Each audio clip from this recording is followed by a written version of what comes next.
Assalamualaikum warahmatullahi wabarakatuh. Salam sejahtera, salam sehat untuk kita semua. Apa kabar teman-teman? Ya, harapan saya buat teman-teman dan seluruh keluarga teman-teman dalam keadaan baik-baik saja, tetap semangat untuk menjalani aktivitas setiap hari. Kita bicara soal Kylian Mbappe, pemain yang membuat brace ke gawang Swedia di babak 32 besar dan menghantar si ayam jantan ini untuk maju ke babak 16 besar dan nantinya akan bersuah dengan penakluk Jerman. Siapa lagi kalau bukan Paraguay. Prancis menjadi salah satu tim favorit yang digadang-gadang bisa kembali melaju ke final dan kembali bertemu dengan Argentina yang mengalahkan mereka kembali di final Piala Dunia 2022 di Qatar. Itu momen yang saya pikir penuh emosional bagi seorang Mbappe kalau mengingat 4 tahun lalu mengejar ketinggalan oleh Argentina, kalah dalam adu penalti, dan dia tampil sangat heroik. 3 gol, hat-trick di babak final. Ini luar biasa bagi seorang Mbappe dan mengangkat dia menjadi top skor pada perhelatan 4 tahun yang lalu. Dengan 8 gol, dia mendapatkan Golden Boot. Tetapi sayang, hat-trick dia tidak mampu untuk bisa membawa Perancis juara dunia. Dihentikan oleh Lionel Messi dan kawan-kawan. Sekarang Mbappe terobsesi lagi untuk membawa tim asuhan Didier Deschamps terus bisa melaju sampai ke final dan menjadi juara. Kita akan nantikan itu dan prosesnya sudah mulai.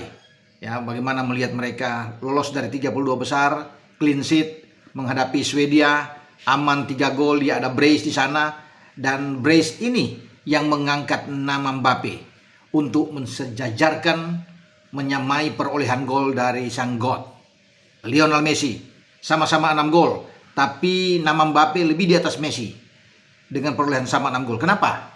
Karena Mbappe lebih bagus dalam hal membuat assist. Ada 2 assist selain 6 gol, sehingga dia ada di atas Messi membuat 6 gol tanpa memberikan assist. Jadi itu hitung-hitungannya teman-teman untuk menilai seseorang menjadi pencetak gol terbanyak dilihat dari bagaimana kontribusi dia, gol dan assist dia yang menentukan. Dan ketika Mbappe bisa menyamai ini, tentunya Mbappe ingin mengejar lagi apa yang dia dapatkan pada 4 tahun lalu, 8 gol. Bahkan bukan cuma itu, dia ingin melebihi 8 gol itu.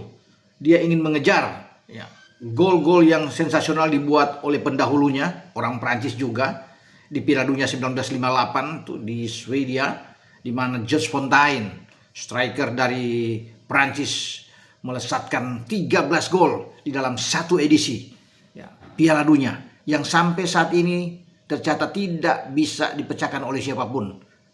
Masih dalam bentuk sejarah. Nah, sejarah itu yang akan coba dilakukan oleh Mbappe. Kalau dia sekarang sudah 6 gol, tentunya masih ada harapan. Lawan Paraguay dia kalau bisa mencetak 2 atau 3 gol itu akan semakin mendekat.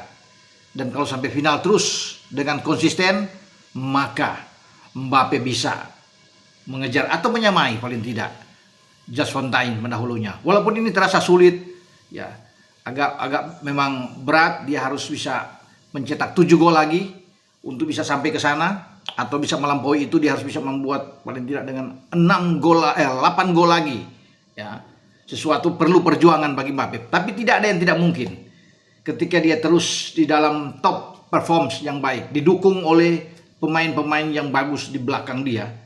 Mikael Olise misalnya yang memberikan 2 assist dalam pertandingan melawan Swedia. Ini juga pemain yang bagus ya, yang terus bisa mensuplai bola ke Mbappe. Ada Ousmane Dembele, ada Bradley Barcola ini membuat 1 gol juga kemarin melawan Swedia dan akhirnya Prancis bisa mendapatkan tiket ke-16 besar. Jadi banyak pemain-pemain Prancis memang yang top di sini, kemewahan mereka, dan semua siap untuk melayani Mbappe. Jika Mbappe terisolasi di depan, maka Dembele, Olise, dan mungkin Barcola, ada Desire Do juga pemain yang bagus ini dari PSG, ini yang bisa menjadi solusi untuk menjebol gawang lawan. Makanya kita akan nantikan top skor Piala Dunia nantinya siapa yang akan dapat. Karena Mbappe sebagai pemegang, artinya orang yang 4 tahun lalu berada di puncak daftar pencetak gol terbanyak. Nah, yang berada di belakang dia selain Mbappe dan Messi itu ada Erling Haaland, Norwegia. Haaland juga sekarang menekan habis, hanya berselisih 1 gol di belakang Mbappe dan Messi, 5 gol. Dia membuat 1 gol terakhir dalam pertandingan melawan Pantai Gading dan membawa Norwegia mencatatkan penampilan terbaik mereka dalam sejarah mereka lolos ke babak 16 besar. Ya, di perhelatan Pesta Bola Akbar ini dengan menang 2-1 atas Pantai Gading, dan Haaland bisa menambah pundi-pundi gol dia, 1 gol lagi yang menentukan kemenangan bagi Norwegia di penghujung laga, membuat dia ada 5 gol. Jadi memang seru perburuan untuk menjadi top skor, karena Haaland juga punya kesempatan. Walaupun dalam pertandingan 16 besar nanti Norwegia akan bertarung dengan tim yang kuat, ya, tim yang menyisihkan Jepang, sang kuda hitam dari Asia, Brazil. Ya, ini pertandingan juga yang ditunggu. Brasil duel melawan Norwegia. Wah, Haaland pasti terobsesi juga, tertantang untuk bisa membuat gol ke gawang Brasil yang dikawal oleh Alisson Becker. Ya, penantian yang menarik tentunya. Dan di belakang Haaland masih ada pemain Prancis lainnya, Ousmane Dembélé dengan 4 gol. Ousmane Dembélé ini luar biasa kalau bisa menang. Dia sudah membuat hat-trick sebelumnya, dan dengan 4 gol tentunya dia akan membackup Kylian Mbappe. Wah, seru kalau memang Dembélé bisa menambah gol lagi untuk bisa menyamain Mbappe, kan berarti ada 2 Prancis di depan yang mengepung Lionel Messi. Karena untuk Argentina saya pikir yang menjadi top skor hanya Messi. Tidak akan mungkin pemain lain yang bisa mengejar Messi. Pemain Argentina maksudnya ya. Karena Messi udah 6 gol, walaupun mereka punya Lautaro Martinez, punya Julian Alvarez, tetapi Messi tetap akan terdepan dan dia akan menjadi pencetak gol terbanyak untuk Argentina. Tapi untuk menjadi top skor belum tentu. Karena tadi saya bilang ada Kylian Mbappe yang sudah sama-sama mencetak 6 gol, ada Ousmane Dembélé dengan 4 gol. Di samping Haaland yang terus bisa mengejar, ya. Di posisi yang sama dengan Dembélé ada pemain Brazil yang bermain agak ke flank, melebar ke sayap, yaitu Vini Junior. Vini Junior 4 gol. Ya, kemarin melawan Jepang memang dia tidak membuat gol karena berhasil mendapatkan 2 gol itu setelah tertinggal dari Jepang lewat Casemiro dan gol penentu oleh Martinelli. Nah, tetapi peran bagi Vini Junior tetap penting, ya, di mata pelatih Don Carlo Ancelotti, dan dia pasti akan mendapatkan tempat terus karena Vini juga punya kesempatan untuk menambah pundi-pundi gol dia untuk bisa mengejar Messi, mengejar Mbappe, juga dengan Haaland yang ada di depan Vini Junior. Jadi menarik teman-teman ya. Kita akan melihat ya para striker-striker ini terus berkejaran untuk menjadi yang terbaik di Pesta Bola Akbar ini untuk 2026.